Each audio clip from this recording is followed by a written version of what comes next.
welcome to another Conversations on Awaz-e-Haqiqat that stands for the Voice of Truth. I'm your host, Chris Malika Bhadra, and depending on whichever part of the world you're listening to me today or tonight, I will be talking about something that's very, very topical, that's very sensitive, but we don't address it as much as we should be. So a slight trigger warning, if you will, this might contain some sensitive information because I'm going to be talking about infertility and baby loss. What happens when someone unfortunately goes through it? What are the different phases that you go through? And I'm very, very honored, and it's a privilege that I have a very special guest on the podcast tonight who will be sharing her thoughts and experiences on the same issue. I'm joined by Altamore, a lived experience postgraduate degree qualified counselor, psychotherapist, and coach. She helps people build sustainable grief muscles to carry what can't be fixed. Her areas of work are in infertility, pregnancy or baby loss, and childlessness. She's also experienced in supporting many communities, be it called heterosexual men and women, as well as those in the LGBTQIA+ community.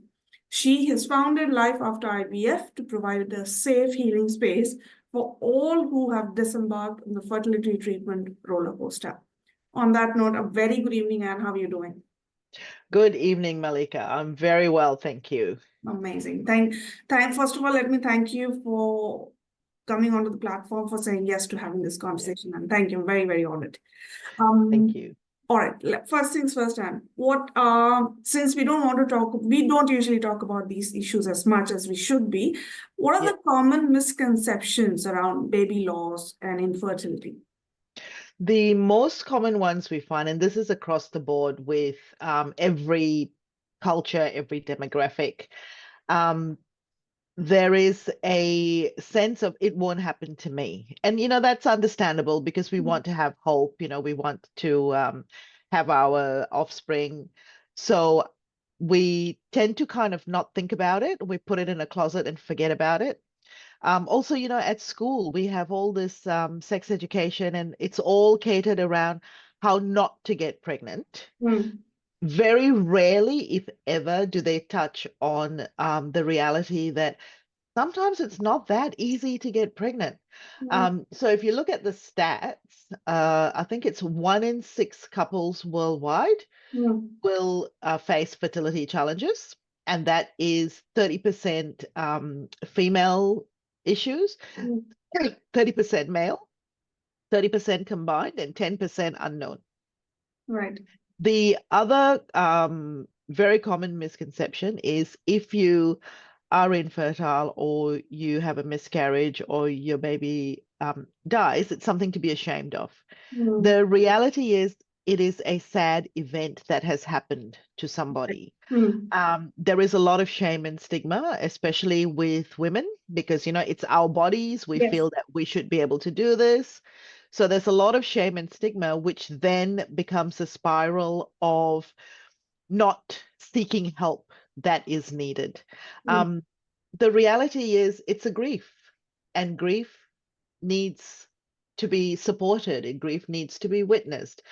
Grief needs to be held, which is why I talk a lot about building grief muscles to carry what can't be fixed. Some of these things, we can't fix it. We can't change the fact that my baby is not here with me. But with the right support around us, we can find a way to move through this pain. Yes, thanks. Thank you. And you've raised a very pertinent issue, which is mentioning about grief, right? I feel, since I'm a South Asian, I can only speak from that community's perspective. I feel that grief is something we are almost always told to kind of brush under the carpet, right? You can't be telling people you're upset. And this is such a huge issue where most of the onus is usually on the women. Having said that, so you have the grief, you have the stigma, you have the baggage that you have to be the child bearer. What are the other emotional and psychological impacts of baby loss and infertility? And do they differ for an individual versus a couple?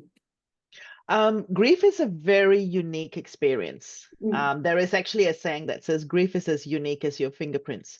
So while grief over loss is a normal human reaction, the experience each person goes through is like I said, as individual as their fingerprints. Right. Very rarely have I seen a mum and a dad grieve in the same way. So when it comes to couple grief, and I do a lot of work in this area, the way they grieve and their communication is critical to how their relationship survives and thrives on this grief. Right. So, for example, some of the work I do with people is we look at people's grieving styles. So it used to be gendered. We used to call it male and female grieving styles, but now they've taken the gender out of it. And it's basically whether you're an intuitive griever. So these are people who express their grief by speaking, writing, painting, whatever. They need to get it out. Then there are the instrumental grievers. These are the people who need to do things. So, there'll be somebody who'll go and chop wood. I'm an instrumental griever. I used to chop wood. They run marathons. They do fundraising. What the latest research is showing us is that we're actually on a spectrum. So we're not one, we might be more predominantly moved towards one side, but we're on a spectrum and we move along. The key with couples is being able to communicate what's important for them and where they are at that point in time. So, for example, if one person wants to talk, but the other one wants to go for a run, what's the unconscious message that they're receiving? Yeah. So generally what I hear is the person who wants to go for a run needs to go for a run because they need to get their feelings out. The person who wants to talk feels rejected. It's like, oh, you don't want to listen to me. So there's a communication rift there. Yeah. Without even talking about things, there's already a rift. Yeah. And again, how do you make space for something that is so deeply personal? Because it's only the couple who really knows what's going on for them, right? It's like you can read all the books in the world, you can talk to all the therapists in the world, you can have your circle of friends around you, you can have your support groups, and they're all fantastic and they're all needed. But the only two people who actually know the depth of their pain, their anxiety, their stresses are the two people going through it. Yep. Yeah. I have two questions from whatever you mentioned. And one is you mentioned about someone who takes it out, right? The chopping of the wood. One is who's going for a run or fundraising. Yeah. Have you seen anyone who embeds it all in, like they go all quiet and it's all kind of venting up internally? Yeah. And the second question is, what about single women who are trying to have a child and they don't have a support system, right? Yeah. How do they cope up? Okay. So the first question about keeping it all in, that happens a lot. And again, that comes back to that thing about grief. I don't want to talk about my grief. I don't want to be the Debbie Downer. I don't want people to know that I'm upset. And some people are very private, and that's fair enough. What happens with feelings that we keep suppressing is it comes out in different ways. So I think it was Freud who actually mentioned that. So, we're talking about stuff that people have known about for over 100 years. So, for example, there's something called somatic expressions or manifestations. So grief isn't only sitting in a corner crying, right? So there's a lot of ways grief comes out. People can be angry. They can be anxious, sleeplessness, lack of productivity. The grief brain fog is very real. We heard a lot about brain fog during COVID. Grief brain fog is very real as well. So we find, especially in the days where it's under 12-week loss, where nobody talks about it, people haven't shared that they're pregnant. What they do is they don't say anything. They go back to work, they try to be productive, but they're going through all these emotions themselves. And for some people, there can be physical manifestations. So, like headaches, migraines. Personally, I have a cracked tooth because I used to grind my teeth in my sleep. So I've cracked the same tooth 3 times. Yeah. And again, that is, I can't talk about this. I have to keep really quiet. Yeah. And the people who are going through infertility journey, same thing. Nobody talks, people don't talk about it. Right. I used to say that people would sooner tell you about the affair that they've had than to tell you that they're on IVF. Things are changing now. I think, Yeah. with TV shows like Big Miracles and Instagram and celebrities talking about, what they've been through, there's a lot more awareness. A Yeah. lot people are more, Yeah. there's less stigma attached to it. Right. But there is still, and I hear this a lot, there is still a sense of inadequacy when you find that you have to get help getting pregnant. Mm. I've heard a lot of people say people don't even think about it and they can get pregnant. And here I am having to go Yeah. through, So weeks much. and months Mm. and this whole process. So for some people, there is definitely that sense of what is wrong with me. Mm. Mm. Again, the reality is there is nothing wrong with you. It's just there are some medical issues that need attention. I always say to my clients, I'm not here to fix you because you're not broken, Right. right? You are going through something that, let's look at how you can cope with that. Mm. Does that sort of answer the question? Yeah. Sure. Yeah. Sure. Okay. Yeah. And you mentioned single women. Yeah. Solo mums by choice is a growing demographic, Mm. definitely in Melbourne anyway. Um, so the solo mums that I've worked with, they usually have a supportive network of friends Mm. around them, Mm. family. Mm. The old saying, it takes a village Correct. to raise a child. Yeah. It also takes a village to support you when you're going Yes. through fertility treatment. Mm. Yeah. Mm.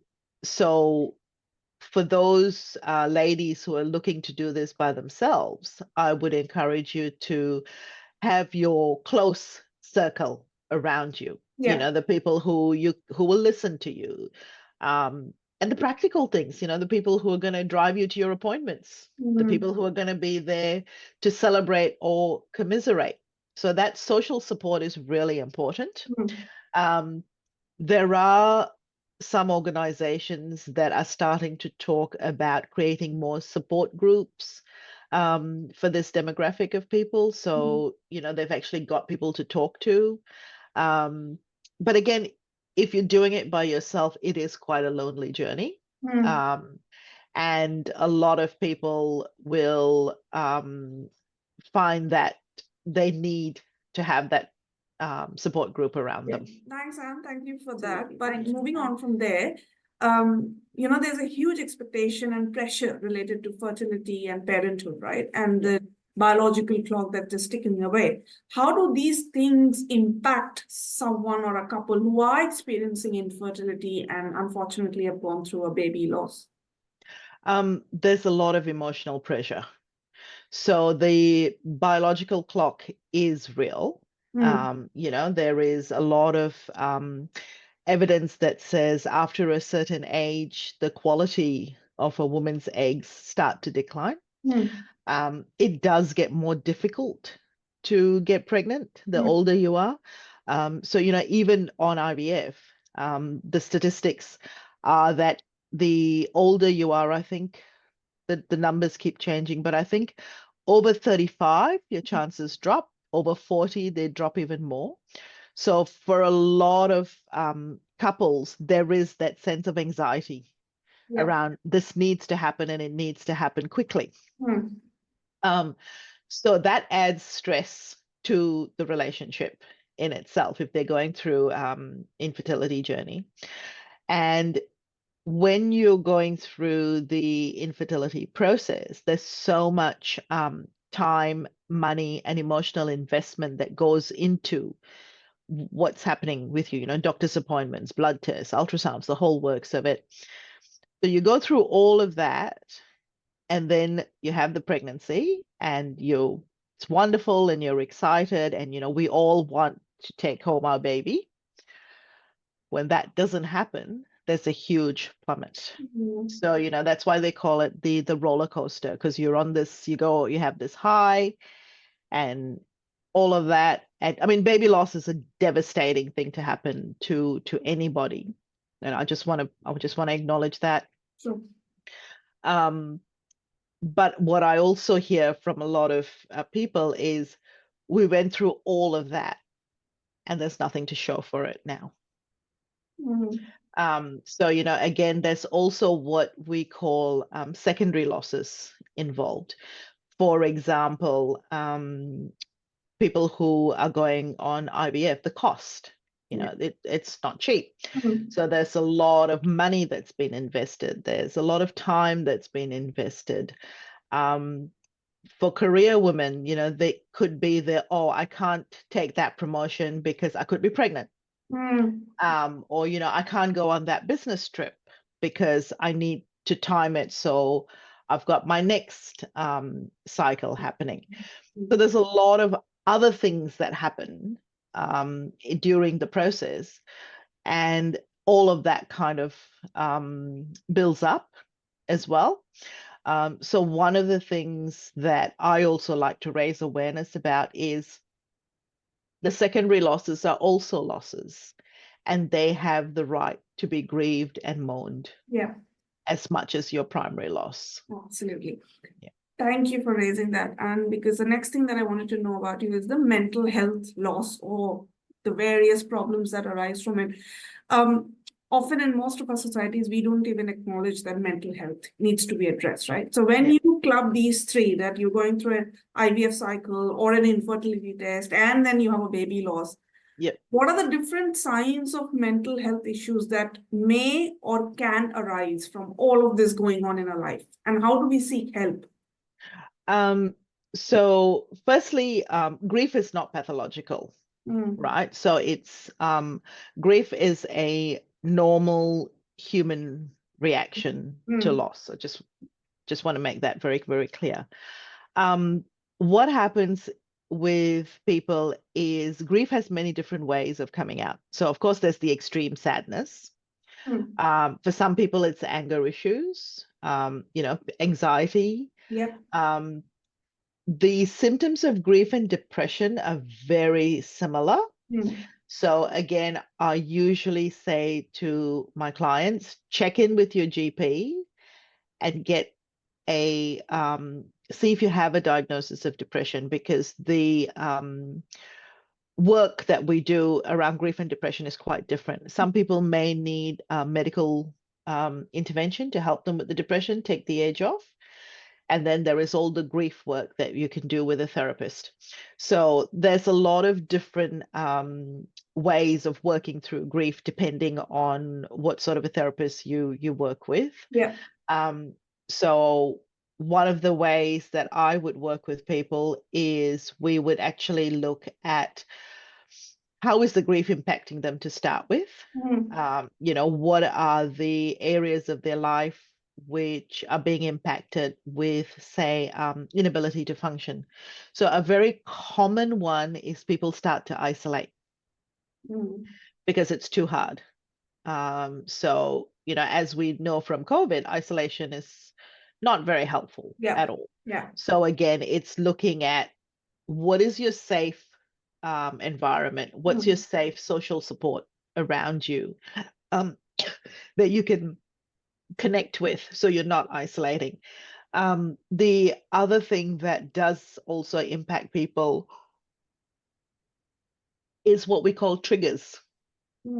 So, triggers like people who are pregnant, people who are having babies, being in an environment where you are forced in a way to attend events that are going to make you sad. For example, when you're a certain age, all your friends are getting pregnant, right? And it's like there's baby showers, there's children's birthday parties, there's going to the hospital to visit the newborn. Again, what I encourage people to think about is, what is the cost of the aftermath of going to something like that for you? For example, if you go to a baby shower, how are you going to feel? Yeah. Some people love it. Some people love being around babies and everything's fantastic. But if you're going to go to that and then you're going to spend the rest of the week feeling sad and miserable, ask yourself, is it worth it to Yeah. start with? And secondly, what are ways I can protect myself? So, for example, some of the things are I can still go to that baby shower, but I set a time limit. So I'll go for, say, half an hour, 20 minutes, whatever. Have an exit plan. The other thing is some people might say, I won't come to the baby shower because there's going to be 10 pregnant women there and I can't cope with that. But how about I take my friend out, or I'll buy the baby something. A lot of people will not go to a hospital to visit a newborn because that's too triggering. Yeah. So again, one of the things I would really encourage people to think about, and working with a therapist is a really good way to do this, is to become more aware of your triggers. And again, what is the cost of the aftermath? Is this something I can cope with? For example, some times of the year are more triggering than others.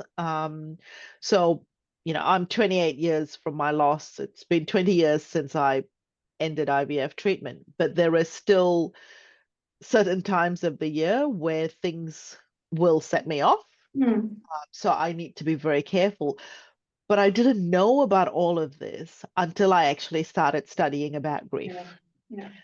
So now I can look after myself. I can do self-care. For example, I know that January, if I go to Office Works, it's going to be full of parents and children, doing all the school shopping. For me, that's a big trigger because I love stationery. And, when you're dreaming about having your family, one of the things I always used to think about is, oh, what would, first day of school be like? Yeah. We'll go stationery shopping and, we'll do all this stuff because I grew up in a very academic focused family. So the start of school year was always a big, big deal. Yeah. That looking at that sort of stuff. Mother's Day, that's another really difficult time. So, okay, do I really want to go to Coles, or would I be better off doing click and collect? But again, it's not so much avoidance, it's more protecting yourself. Yeah, because the thing with avoidance again is you start avoiding situations, not healthy, because then it becomes a barrier or a phobia. But it's getting that balance. So, the week before Mother's Day, maybe going to Coles is not a good idea. So I can do my shopping, click and collect, or, I'll do my shopping earlier so I'm not in there. But the rest of the time I'm okay. But again, it's really helpful to understand what your triggers are. And everybody is different. Everybody has different triggers. Thanks, Anne. That was very important. And I like how you differentiate between protection and avoidance. I mean, there's a fine line where most of us kind of faint, like we just kind of blur the line. So thank you for blurring it out. Yeah. But earlier you mentioned that, often it's 12 weeks when people don't want to disclose that they're pregnant and they want to keep it. So does the stage of pregnancy or the timing of the loss affect the emotional impact on the would-be parents? Usually the timing has nothing to do with the depth of the emotion. What a lot of the research is showing is that it is the emotional investment and the connection that you have with that pregnancy that is actually going to be an indicator of how deeply you feel that loss. When you love more, you grieve more. So for some people, again, on the infertility journey, they're already connected with the embryos before they're even transferred, because these days we see them. And I think you can start detecting a heartbeat at 6 weeks or 5.5 weeks or something. Right. So, again, there might already be that connection there, and that love is already there. There is a beautiful video by Tommy's organization in the UK. where they actually show this lady, she's just had a miscarriage and she's sitting on the couch, and they show her thought process, and she's like going through, she's already visualized the child's graduation, and we do that. So, but a lot of people also will work out their own sense of when the baby is real. Yeah. So for some people, the first 12 weeks is not, it's not a baby. I've heard that. Whereas for others, it could be right from day dot. For some people, it's I will connect when I can start feeling movement. Right. And I think in some cultures, you don't connect until the baby's actually born and it's safe. And that's usually in places where there's high mortality rates. Again, no right or wrong, no knowing how people feel. It's very individual. So for people who are supporting somebody who's had a loss, it's really important to understand where that person is coming from and what the intensity of their sense of loss is. Thanks, and all of that, what you've spoken about, grief and baby loss, all of this needs a lot of education and awareness. Like you mentioned, you did your own research and study as well. What role does awareness or proper education play in creating a more supportive environment for those who might be experiencing these issues? Oh, huge. Absolutely huge. So, understanding grief, understanding how it impacts you was a huge help to me, because I didn't know I was grieving. All I knew was I was angry, right? And I didn't know why I was angry. So again, one of my favorite psychotherapists, Megan Devine, has written a book called How to Carry What Can't Be Fixed. And she has a beautiful chapter in there around dealing with anger. Some people get anxious. So, again, how do we work through these emotions? Because we need to function in the real world. Right. Understanding that grief, we also go in and out of grief. So it's what they call the dual process of grief. So we have a grief space and then we have our normal space. And again, if we pay attention to what we need to look after ourselves when we're grieving, we're better able to function in the normal space. So again, the education, the awareness, the understanding of yourself, absolutely important. And for people in the support structures that you have around you, also really important for them to understand how to support somebody. One of the most common things we find that people get really upset about in the therapy room is things people have said to them. So there's a whole lot of things that we encourage people to get rid of from their vocabularies. At least is top of the list. So, if you remove the words at least from your vocabulary, you're already a good way towards being able to support someone. Telling somebody, forget about this, it's okay. No, nobody ever forgets. So again, it's educating yourself around what not to say, what to say, and how to listen as well. Because, a lot of us listen with intent to reply, not with intent to understand. So, again, the biggest encouragement I would give to people who want to support somebody going through this is be a compassionate, kind, listening person, and try to understand what that person needs at that point in time. And that might change. Again, going back to different grieving styles, it might change. One of the biggest kindnesses I remember is when I lost my twins.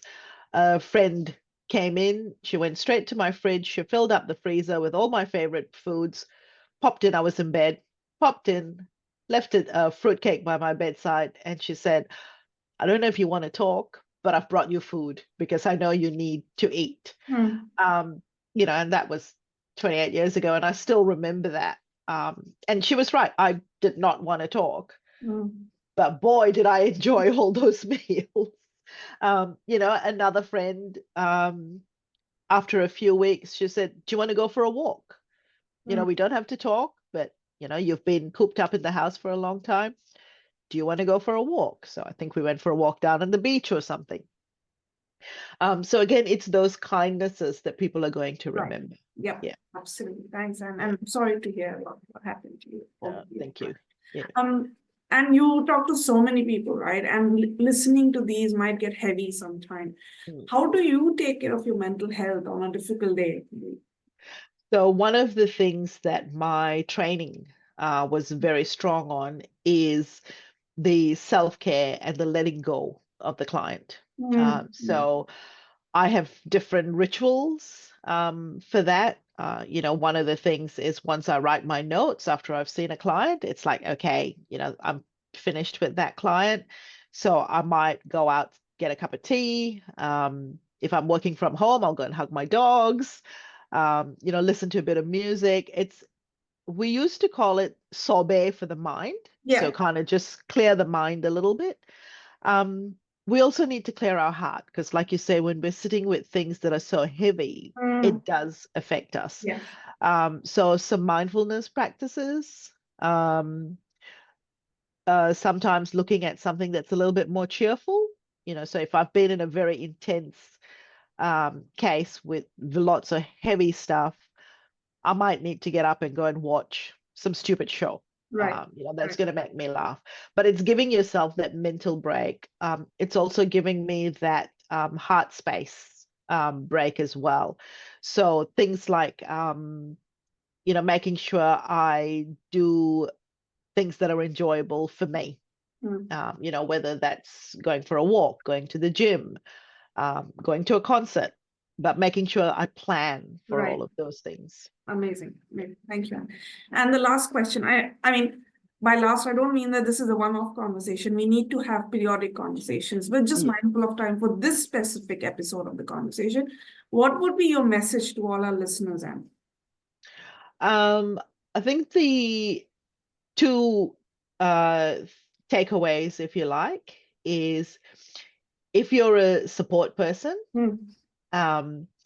listen with intent to understand what the person needs, and also educate yourself around what not to say. So there are heaps of information on the internet now. A lot of people are talking about it. If you just Google what not to say to somebody who's had baby loss, there'll be a lot of things that will come up. And to anybody going through infertility or sadly baby loss, I would say grief is a normal reaction to loss, and there is absolutely no shame in seeking help when you need someone to talk to. Sometimes it might just be a check-in with someone. You might be okay. Not everybody needs therapy, but it's always useful to know that you can check in with a professional. Friends are fantastic, but a professional has the training, the education, and the tools that can then help you build your own toolkit. Yes, true. Thank you so much, Anne. That was such a inspiring and a heartwarming message at the end of such a sensitive and something that's very, very topical, and we don't address it as much. To our listeners, trigger warning again, this might be heavy. So if you want to step out of the conversation, please do and come back to it when you feel like it. And those of you who've heard us for the first time, I really hope that you had a lot to take away from Anne's words of wisdom and expertise. If you yourself or someone around you is unfortunately experiencing baby loss or infertility issues. And if you've heard us for a while, I hope that you like the content. And if you've got any thoughts or comments, or even on this episode or any of the previous ones, please write to me at Awaz-e-Haqiqat@gmail.com, or you can reach out to myself on YouTube, Facebook, and Instagram. So as I mentioned, I was joined by Altamore. We talked about infertility and baby loss and how to be empathetic and how to not to say a few things that could give them discomfort. So, Anne, thank you again for joining me on such a cold Melbourne night. I wish we could keep these conversations periodic. So thank you so much for joining. Thank you for the opportunity.